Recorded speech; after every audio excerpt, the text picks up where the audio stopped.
Before we turn it over to the floor, I thought I'd just provide the panelists with a bit of an opportunity to offer some comments. Just to build on that notion, if I look at some of the common themes, Judy mentioned that with the Weyburn project, that it's quite conclusive in terms of the measurement, the monitoring, the verification and the accounting. Dennis mentioned that we've been storing natural gas for decades. Methane costs money. We don't want it to slip away, and it's very effective in terms of the methodologies we have today for storing natural gas. And there's a tremendous amount of similarity between that and CO2. So my question with the panel is that there's been a number of collaborative public-private partnerships with governments, certainly here in Canada, working on initiatives here with the province of British Columbia. A number of these projects by the private sector in various shapes and forms have been initiated quite some time ago. And so I guess the question is, why aren't we seeing more practical applications of CCS at a large scale, given that there certainly is an industry will to do so? A number of the companies have made significant reductions already in emissions and CO2 mitigation opportunities. And it's also a priority for governments. So what do you think is going to take or be required to move that to the next stage? Maybe we'll start with you, Judy. Thanks, Gary. I think coming back to some of the lessons we touched on earlier, these are complex transactions. The one slide I had showed, there's kind of niche opportunities where you can have very pure CO2, which makes it economic, and value-added applications like related to the oil and gas sector, which gives you a way to pay for the CO2.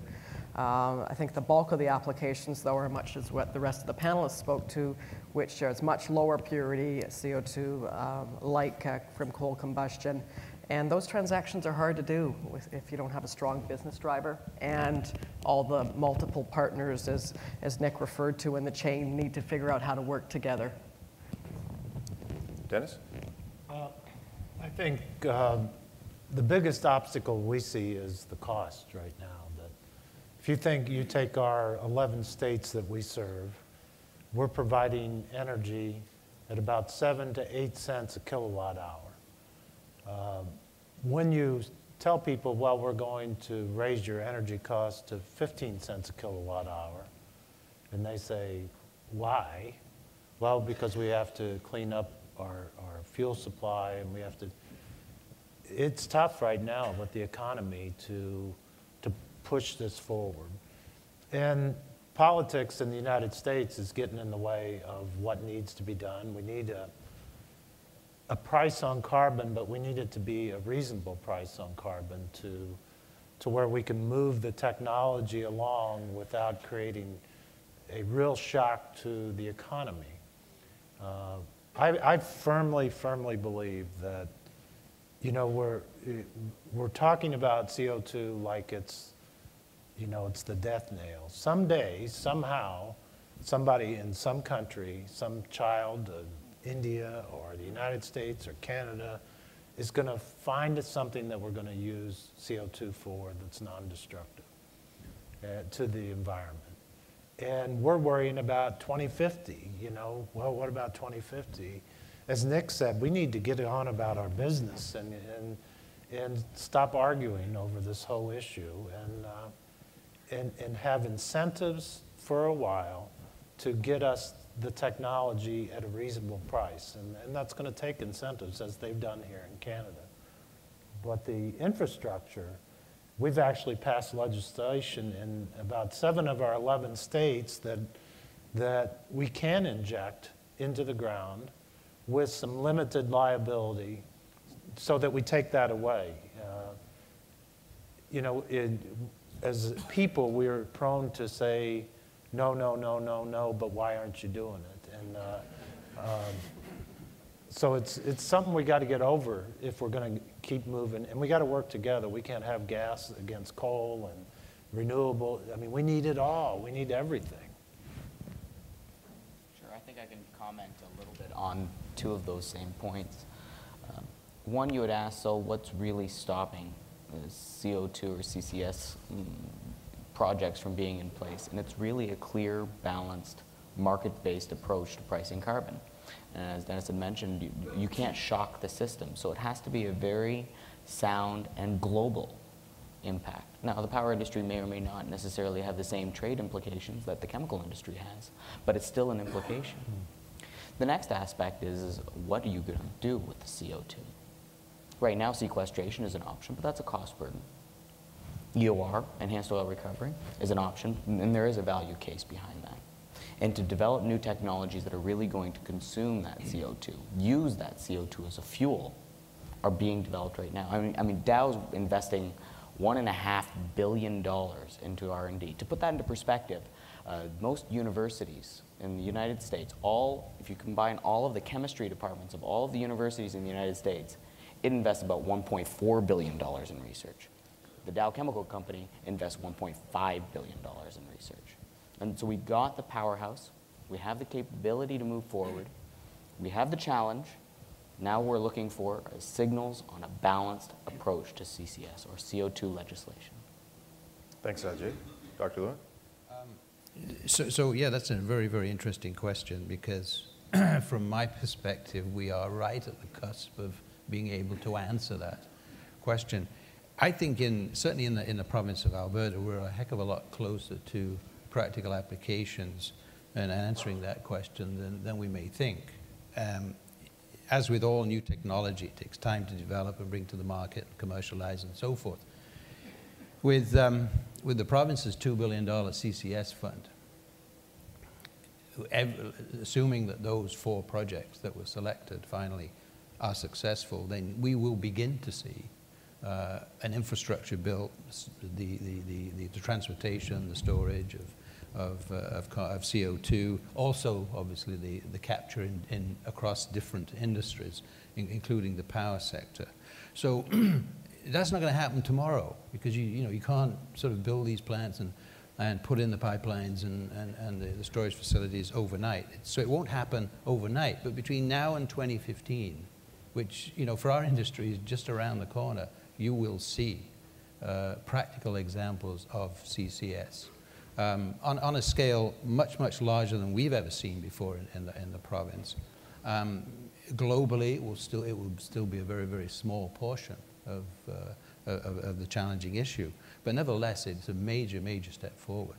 And will require, along the way, some creative financing, some interesting regulatory debates, and some decisions around, who takes liability around storage and so forth. So I think, with patience, we will get there certainly in Alberta, we recognize the issue, so we will get there by 2015. And then it's just a continuum from then on. And in terms of my particular project, the only reason that we're not now proceeding to construction is because the timing for bringing new power generation into the province was not, for 2015, was not the right time. And one thing you learn in a deregulated market is that timing is everything. So, probably around in the next phase, if you like, of CCS development, technologies like IGCC will be developed. And my point is that we need to develop options. We need to demonstrate these technologies. We don't want to be just selecting, we just don't want to pick one winner right now when other technologies may well come along. So we need the post-combustion capture, like the Alstom process. We need amine scrubbing capture processes.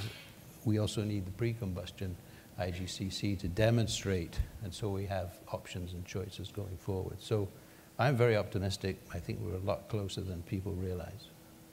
Thank you. Yeah.